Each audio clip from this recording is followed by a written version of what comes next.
You look freaked.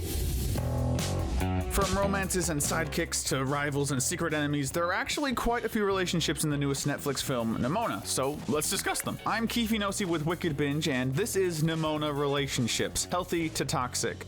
Ooh, I'm a ghost. As always with our new releases, major spoilers ahead for the entirety of the film. Starting off, we have what we would consider to be our healthy relationships, and unfortunately, we only have two of them. Getting the gold medal of healthiness is the brief relationship between Ballister Blackheart and Queen Valeran. As sad as it may be, the Queen was the only figure of authority who was willing to give a commoner the chance to become a great knight. In spite of everyone telling her she was making a mistake, Valeran saw Ballister's true nobleness and wanted to nurture it. This, in turn, made Ballister incredibly grateful and respectful towards the Queen, having a ton of admiration for her. But of course, this just makes the way things went down all the more tragic, and for Ballister especially, horrific. With how positive their relationship otherwise was, it's a bummer to see what was essentially a sweet surrogate mother and son relationship be destroyed by an outside force. As for our other healthy relationship in this film, we feel that Ballister and Nimona managed to earn a spot here in the end. When we clear your name, then I am your official sidekick forever and ever. No take-backsies. Deal? Now, yes, these two certainly have their share of rough moments. The personalities begin to clash almost immediately, leading to the two of them becoming more than a little frustrated with each other. They also have a pretty big blow-up near the end of the film's second act after Ambrosius starts to make Bal doubt his friendship with Nimona. But even with these moments, their friendship is ultimately an incredibly positive one. The murderer! He's a monster.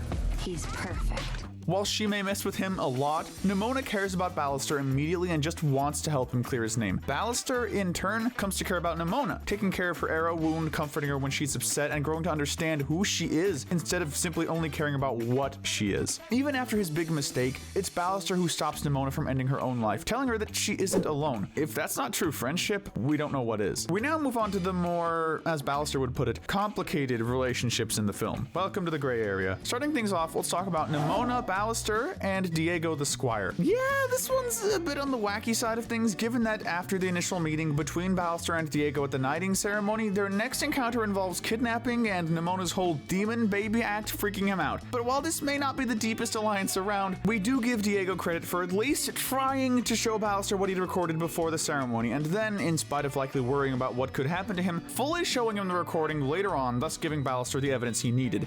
I didn't know what to do. I tried to show you before.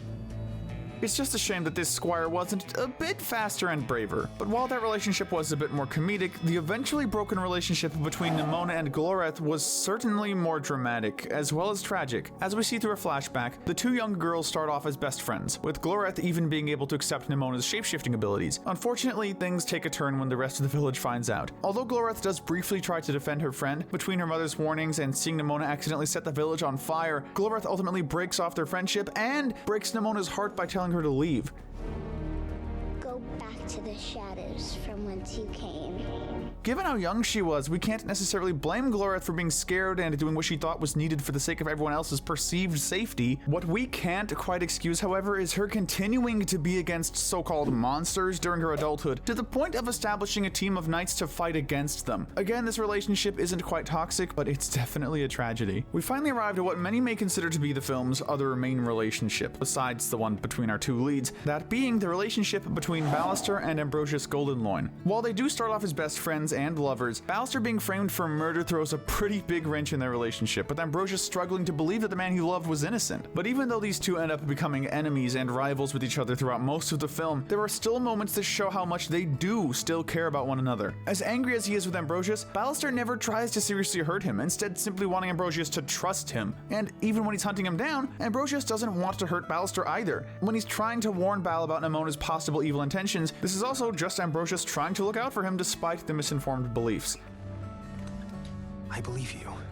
While tensions remain high until the end, things do ultimately work themselves out, with Ambrosius acknowledging that he and the rest of the institution were in the wrong, and Ballister ultimately choosing to forgive him, allowing the two of them to finally restart their romance. Finishing off the gray area is the rivalry between the film's three knights, Ballister and Ambrosius versus Sir Thaddeus Todd Sureblade. There's always one dude bro meathead in the bunch, and Todd certainly fills that role. The film even opens up with a scene showing just how much he disrespects Ballister for being a commoner. Despite them both being of noble noble blood, Todd doesn't show much respect for Ambrosius either, likely out of jealousy or ego.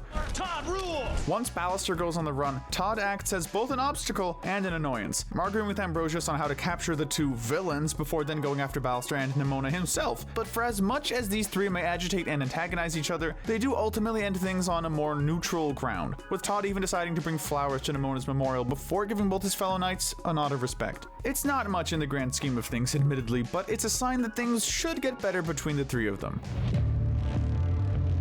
Now we've come to the relationships that probably won't be turning a positive corner anytime soon. These are the toxic relationships. For our bronze medal of toxicity, we have Queen Valerin and the director. While this relationship doesn't get much actual screen time, it's still one that deserves a mention given how it ends with the director setting up Valerin's murder. Although Valerin may have had good intentions about opening up knighthood to anyone who wanted it, she, according to the director at least, who isn't exactly an unbiased source to be fair, dismissed the director's concerns about how doing so would be blatantly going against Gloret's wishes and that doing so could spell disaster. Given that Valerin is the queen and all, certainly we get why she would want to use her authority to enact something that seemed good, and regardless of whether or not she was being dismissive, it still doesn't exactly excuse the murder on the director's part. Getting the silver medal of toxicity is another director-focused relationship, the one she has with Ambrosius. Although Ballister may be the director's main enemy in the film, it really doesn't take long for her to have a falling out with Ambrosius. She's kind to him before it though, prompting Ambrosius to be respectful in return, but in spite of this hierarchy, the moment Ambrosius begins to suspect the director's possible involvement in the queen's murder, he doesn't hesitate to confront her, though he still ends up being a bit late, but at the very least he continues trying to fight against the director as she begins to descend into madness. Now, speaking of that first confrontation between her and a disguised Nimona, considering that the director was willing to kill who she thought was the real Ambrosius, it just goes to show that even though he was by all means the perfect knight who was the direct descendant of the woman that the director was killing in the name of, to her, Ambrosius was ultimately just still a cog in the system that could be replaced if necessary.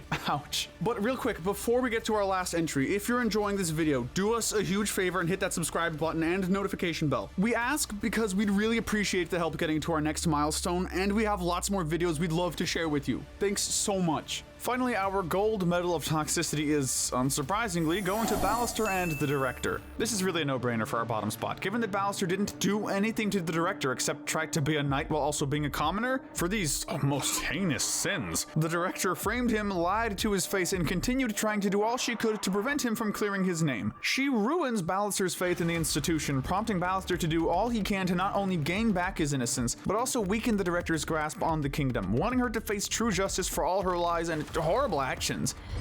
Ambrosius, the director killed the queen. There's even a point where the director is willing to take out 1,000 innocent lives if it means taking out Ballister and Nimona once and for all. Regardless of any history they might have shared or any slim chance that Ballister might have had at changing the director's mind, as long as the director held true to her beliefs and Ballister was willing to do what was truly right, this relationship was never going to have a happy ending. For all this, we do decree that it's the most toxic relationship in the film.